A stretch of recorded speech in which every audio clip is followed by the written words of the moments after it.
आपका यूनिक प्रज्ञान यूट्यूब परिवार में हार्दिक स्वागत है, वंदन है, अभिनंदन है। प्यारे साथियों, अगर आप टीसी पीटी जैसी प्रवक्ता एलटी ग्रेड आदि विभिन्न प्रतियोगी परीक्षाओं की तैयारी कर रहे हैं तो इसके साथ साथ यह प्रैक्टिस सेट उन प्रतिभागियों के लिए भी काफी लाभकारी होने वाला है जो लोग वनडे एग्जाम जैसे UP triple SC, video, UP लेखपाल अथवा कोई भी वनडे एग्जाम हो, अगर उसकी आप तैयारी कर रहे हैं और हिंदी उसमें पूछी जाती है तो सामान्य हिंदी का यह प्रैक्टिस सेट आपको लाभान्वित करेगा। और इसी आकांक्षा के साथ आपके समक्ष हिंदी का प्रैक्टिस सेट लेकर के आपके बीच उपस्थित हूं। तो यह सामान्य हिंदी प्रैक्टिस सेट हम लोग हल करना प्रारंभ करें। इससे पूर्व अगर वीडियो को पहली बार देख रहे हैं अथवा चैनल पर नए हैं तो कृपया चैनल को सब्सक्राइब कर लें और बगल में बने हुए बेल आइकन से ऑल बटन को प्रेस करें, जिससे कि आने वाले नए वीडियो का नोटिफिकेशन आपको सबसे पहले मिल सके। तो साथियों, प्रारंभ करेंगे पाठचर्या और देखेंगे आज की पाठचर्या का पहला प्रश्न। अनामिका किसका काव्य संग्रह है, इसका आपको जवाब बताना है।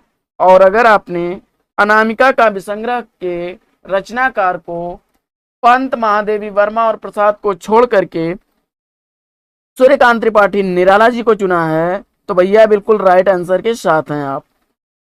आइए बढ़ते हैं अगले प्रश्न की तरफ और देखते हैं प्रश्न संख्या 2। प्रश्न संख्या 2 है,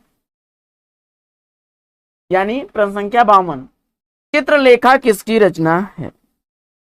चित्रलेखा रचना के रचनाकार कौन है, इसका आपको जवाब बताना है। और अगर चित्रलेखा के रचनाकार आपने सेलेक्ट किया डी, बी और सी को छोड़ करके भगवती चरण वर्मा विकल्प ए को, तो बिल्कुल सही उत्तर के साथ हैं आप। आइए साथियों बढ़ते हैं अगले प्रश्न की तरफ और देखते हैं हम लोग प्रश्न संख्या 53। प्रश्न संख्या 53 भी बड़ा चर्चित प्रश्न है और इस प्रश्न को मुझे उम्मीद है कि आप सही हल करेंगे। 11 वर्ष का समय, 11 वर्ष का समय जो कहानी है, इस कहानी के रचनाकार कौन है, इसका आपको जवाब बताना है। और 11 वर्ष का समय कहानी का रचनाकार आपने गुलेरी, प्रेमचंद्र और प्रसाद को छोड़ करके आचार्य रामचंद्र शुक्ल को सेलेक्ट किया है, तो बिल्कुल राइट आंसर के साथ हैं आप। अगला प्रश्न, अगला प्रश्न है कि शोक विकल सब रोवहि रानी, रूपशील बल तेज बखानी, करहि विलाप अनेक प्रकारा, परहि भूमि तल बारहि बारा। उपरोक्त पंक्तियों में कौन सा रस है, इसका आपको जवाब बताना है। और अगर आपने विकल्प ए, विकल्प बी और विकल्प डी को छोड़ करके करुण रस विकल्प सी को चुना तो बिल्कुल राइट आंसर को चुना है आपने। खद्दर कुर्ता भबक भक भको नेता जैसी चाल, यही बालक मो मन बसों सदा बिहारी लाल। उपयुक्त पंक्तियों में कौन सा रस है, तो आपने भक्ति, करुण और भयानक को छोड़ करके विकल्प सी को चुना, हास्य रस, तो बिल्कुल राइट आंसर है आपका। अगला प्रश्न, इनमें से सही वर्तनी वाला शब्द आपको चयनित करना है। और अगर आपने प्रश्न संख्या 57 में सही वर्तनी के रूप में जर्जरित विकल्प बी को चयनित किया है तो राइट आंसर के साथ हैं आप। अगला प्रश्न है कि संघ की भाषा हिंदी और लिपि देवनागरी होगी या संविधान की किस धारा में कहा गया है? संघ की भाषा हिंदी और लिपि देवनागरी होगी, यह संविधान के अनुच्छेद 343 में वर्णन है। विकल्प बी के साथ आप गए, बिल्कुल राइट आंसर है आपका। अगला प्रश्न, आकाश गंगा का आपको पर्यायवाची बताना है। आकाश गंगा का पर्यायवाची आपको बताना है। और अगर आपने आकाश गंगा का पर्यायवाची मंदाकिनी, सुर नदी और स्वर्ग नदी तीनों को चुना, यानी विकल्प डी को चुना है, तो बिल्कुल सही उत्तर के साथ हैं आप। अगला प्रश्न है कि धन को व्यर्थ ही खर्च करने वाला होता है। धन को व्यर्थ ही खर्च करने वाला होता है, तो धन को व्यर्थ ही खर्च करने वाला होता है अपव्ययी। विकल्प डी के साथ आप हैं, तो बिल्कुल राइट आंसर है आपका, क्योंकि मित व्ययी, धनिक और व्ययी इनके अर्थ अलग अलग होते हैं। व्ययी यानी खर्च करने वाला, धनिक यानी जिसके पास धन बहुत हो, और मित व्ययी का अर्थ होता है कम खर्च करने वाला। लेकिन अपव्यय करने का मतलब होता है कि बहुत ज्यादा खर्चीला हुआ होता है। तो डी विकल्प के साथ हैं आप, बिल्कुल राइट आंसर है आपका। अगला प्रश्न है कि जिसके हस्ताक्षर नीचे अंकित हैं के लिए एक शब्द आपको चयनित करना है। और आपने इसमें सेलेक्ट कर लिया विकल्प सी को, तो राइट आंसर है आपका। अगला प्रश्न है कि बरसात बिल्कुल न होना क्या कहलाता है? तो अत्यधिक वर्षा होने को आप वृष्टि कहते हैं, जबकि वर्षा न होना अनावृष्टि कहलाता है। डी विकल्प के साथ आप सही जवाब पर हैं। अगला प्रश्न है कि उज्ज्वल में उपसर्ग बताइए। उज्ज्वल का आपको उपसर्ग बताना है और उज्ज्वल में आपने उत उपसर्ग सेलेक्ट किया विकल्प ए को, तो राइट आंसर है आपका। अगला प्रश्न, उपासना में कौन सा उपसर्ग प्रयुक्त है? इसका आपको जवाब बताना है। तो उपासना शब्द में आपको उपसर्ग बताना है और अगर आपने उत्तर में सेलेक्ट कर लिया है उप उपसर्ग विकल्प बी को, तो राइट आंसर है आपका। अगला प्रश्न है कि इनमें से किस शब्द में कर्मधारय समास नहीं है? इसका आपको जवाब बताना है और अगर इसका उत्तर आपने प्रश्न संख्या 65 का चयनित किया है विकल्प ए भारतवासी, तो बिल्कुल सही उत्तर के साथ हैं आप। अगला प्रश्न है कि मनोहर में कौन सी संधि है? मनोहर में आपको संधि बताना है और मनोहर शब्द में अगर आपने विसर्ग संधि सेलेक्ट किया है विकल्प सी को, सही उत्तर है आपका। अगला प्रश्न है कि संतोष का सही संधि विच्छेद क्या होगा? संतोष का सही संधि विच्छेद क्या होगा? इसका आपको जवाब बताना है। तो इसका राइट आंसर है समधनतोष, विकल्प ए इसका सही उत्तर है। अगला प्रश्न है कि प्रत्येक किस समास का उदाहरण है? प्रत्येक किस समास का उदाहरण है? और अगर आपने उत्तर में चयनित कर लिया है अव्ययी भाव समास का उदाहरण है, सी विकल्प इसका राइट आंसर। अगला प्रश्न है कि त्रिभुज में कौन सा समास है? इसका आपको जवाब बताना है और अगर आपने त्रिभुज में द्विगु समास सेलेक्ट किया है विकल्प ए को, तो बिल्कुल सही उत्तर है। अगला प्रश्न, पतंग शब्द का कौन सा अर्थ नहीं होता है इसमें? इसका आपको जवाब बताना है और अगर आपने इसका उत्तर सेलेक्ट किया है घोड़ा, तो बिल्कुल सही जवाब है आप। अगला प्रश्न है कि निम्न में से कौन सा शब्द घोड़ा का पर्यायवाची नहीं है? घोड़ा का कौन सा पर्यायवाची शब्द नहीं है? इसका आपको जवाब बताना है। तो विकल्प ए, विकल्प सी और विकल्प बी यह घोड़ा के पर्याय हैं और करिवर विकल्प डी को आपने चयनित किया है, तो विकल्प डी इसका अगला प्रश्न है कि कौन सुमेलित नहीं है? तो इसमें कौन सुमेलित नहीं है इसका आपको जवाब बताना है। तो इसमें इहलोक, परलोक, उच्च निम्न और सगुण निर्गुण सही सुमेलित हैं। विकल्प गुप्त का प्रकट होता है न कि रहस्य होता है, तो डी विकल्प इसका राइट आंसर। अगला प्रश्न, जिसका तेज समाप्त हो गया हो के लिए एक शब्द क्या होगा? तो जिसका तेज समाप्त हो गया है उसके लिए एक शब्द आपको बताना है और उसके लिए अगर आपने एक शब्द सेलेक्ट किया है निस्तेज, विकल्प ए को, बिल्कुल सही उत्तर है। अगला प्रश्न है कि उसने सोचा होगा किस प्रकार का वाक्य है? उसने सोचा होगा किस प्रकार का वाक्य है और अगर इसका उत्तर आपने चयनित कर लिया विकल्प सी को, संदेहवाचक, तो बिल्कुल राइट आंसर। अगला प्रश्न है कि आग में घी डालना मुहावरे का अर्थ क्या होगा?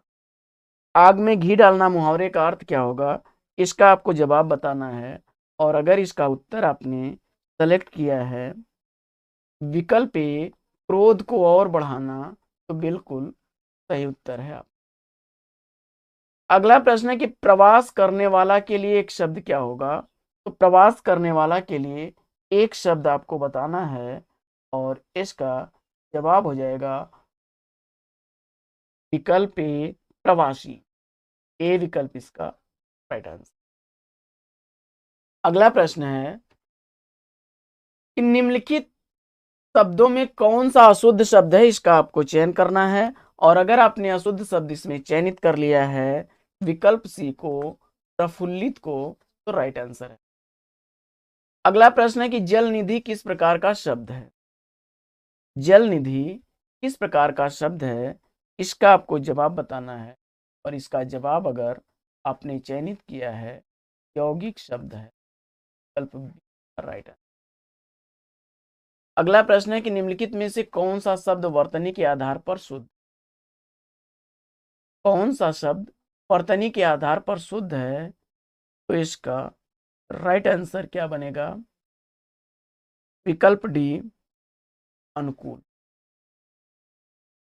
अगला प्रश्न है कि अल्पायु का विपरीतार्थक शब्द क्या है। अल्पायु का विपरीतार्थक शब्द क्या है। तो अल्पायु का विपरीतार्थक शब्द बनेगा दीर्घायु, विकल्प ए इसका राइट आंसर। अगला प्रश्न है कि प्राण का विपरीतार्थक शब्द क्या बनेगा। प्राण शब्द का विलोम आपको बताना है और आपने विलोम बताया निष्प्राण, विकल्प डी राइट आंसर। अगला प्रश्न है कि निम्नलिखित में से कौन एक पुर्तगाली भाषा का शब्द है, इसका आपको चयन करना है। इसमें से पुर्तगाली भाषा का शब्द अगर आपने पिस्तौल विकल्प ए को चुना है तो बिल्कुल राइट आंसर है आपका। अगला प्रश्न, सजाना क्रिया से भाववाचक संज्ञा बनेगी। सजाना क्रिया से भाववाचक संज्ञा आपको बताना है और अगर आपने इसका उत्तर सेलेक्ट कर लिया है सजावट, विकल्प बी को, तो राइट आंसर है। अगला प्रश्न, आम में मिठास है, इस वाक्य में मिठास क्या है। तो आम में मिठास है, इस वाक्य में मिठास आपको बताना है और जवाब आपने भाववाचक संज्ञा बताया, विकल्प ए, तो बिल्कुल सही जवाब है आप। अगला प्रश्न है कि दो या दो से अधिक वस्तुओं या भावों के गुण भाव आदि के मिलान या तुलना करने वाले विशेषण को क्या कहते हैं। और अगर आपने इसका उत्तर बताया उन्हें आप तुलनात्मक शब्द, तुलनात्मक विशेषण कहेंगे, तो विकल्प डी आपका राइट आंसर। अगला प्रश्न है कि जवाहर किस भाषा का मूल शब्द है, इसका आपको जवाब बताना है। तो जवाहर भैया अरबी भाषा का शब्द है, डी विकल्प इसका राइट आंसर। अगला प्रश्न है कि उत्लंघन की संधि से निर्मित शब्द कौन सा बनेगा। तो उत्लंघन को अगर की संधि करेंगे तो बनेगा उल्लंघन और विकल्प इसका बिल्कुल सही जवाब है। आइए पढ़ते हैं अगले प्रश्न की तरफ। और अगला प्रश्न है कि निशांत दौड़ रहा है, वाक्य में क्रिया कौन। तो निशांत दौड़ रहा है, इसमें क्रिया आपको बतानी है और आपने अकर्मक क्रिया बताया है, तो ए विकल्प आपका राइट आंसर। अगला प्रश्न, हिमालय गंगा से निकलती है, इस वाक्य में प्रयुक्त कारक विभक्ति कौन सी है। हिमालय गंगा से निकलती है, इसमें प्रयुक्त कारक विभक्ति आपको बताना है और आपने उत्तर में सेलेक्ट किया अपादान, विकल्प बी को, तो बिल्कुल राइट आंसर। अगला प्रश्न है कि निम्नलिखित में से कौन सा सागर का पर्याय है। यानी आपको सागर का पर्यायवाची चयनित करना है और आपने इसमें सागर का पर्यायवाची अर्णव सेलेक्ट किया, विकल्प सी को, तो सही उत्तर है। अगला प्रश्न है कि किन वर्णों को अर्धस्वर कहा जाता है। तो अर्धस्वर से कहे जाने वाले वर्ण हैं आपके य और व, विकल्प बी आपका। अगला प्रश्न है कि निम्नलिखित में से किस शब्द में पन प्रत्यय नहीं है। निम्नलिखित में से किस शब्द में पन प्रत्यय नहीं है, इसका आपको जवाब बताना है और अगर इसका उत्तर आपके पास विकल्प सी है जल में, तो बिल्कुल राइट आंसर। अगला प्रश्न है कि अनुपयोगी किस शब्द का विलोम है। अनुपयोगी किस शब्द का विलोम है, इसका आपको जवाब बताना है और इसका जवाब अगर आपने चयनित कर लिया विकल्प बी को, तो बिल्कुल राइट आंसर। अगला प्रश्न है कि महात्मा शब्द में प्रयुक्त समास कौन सा है। महात्मा शब्द में प्रयुक्त समास कौन सा है, इसका आपको जवाब बताना है और अगर इसका उत्तर आपने चयनित किया कर्मधारय समास, विकल्प बी को राइट आंसर। अगला प्रश्न है कि गंगा जल किस समास का उदाहरण है। गंगा जल किस समास का उदाहरण है और अगर उत्तर में आपने सेलेक्ट कर लिया गंगा जल आपका तत्पुरुष समास को, तो ए विकल्प आपका राइट आंसर। और अगला प्रश्न है कि कलेजा ठंडा होना मुहावरे का सही अर्थ क्या होगा। कलेजा ठंडा होना मुहावरे का सही अर्थ आपको बताना है और आपने इसका उत्तर चयन किया संतोष होना, तो विकल्प ए इसका राइट आंसर। अगला प्रश्न है कि सबधन 22 पसेरी लोकोक्ति का सही अर्थ क्या होगा। और अगर इसका उत्तर आपने सेलेक्ट किया अच्छा बुरा सबको समान समझना, विकल्प ए इसका सही जवाब। अगला प्रश्न है कि प्रश्न संख्या 98 से 100 तक निम्नलिखित प्रत्येक वाक्य के नीचे 4 विकल्प दिए गए, उनमें से एक विकल्प उक्त वाक्य का शुद्ध रूप है, इसका आपको चयन करना है। फटाफट आंसर ट्रिक करिए आप लोग। प्रश्न संख्या 98 में रेखा सुंदर गुणों से युक्त है, तो इसमें शुद्ध क्या बनेगा। और इसका अगर आपने चयन किया कि रेखा अच्छे गुणों से युक्त है, गुण अच्छे होते हैं न कि सुंदर होते हैं, तो विकल्प बी आपने चयनित किया, तो राइट आंसर। अगला प्रश्न है कि वे प्रतिदिन आपस में परस्पर झगड़ते हैं, तो इसमें शुद्ध शब्द आपका क्या बनेगा। तो वे प्रतिदिन परस्पर का अर्थ ही होता है आपस में, तो विकल्प ए के साथ आप गए, बिल्कुल सही उत्तर है।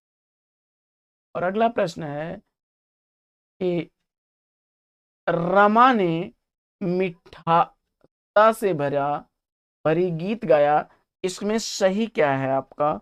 और अगर आपने सही सेलेक्ट किया रमा ने मिठास भरा गीत गाया, विकल्प ए को बिल्कुल राइट आंसर। तो साथियों आज की पाठचर्या लेगी यहीं पर विराम।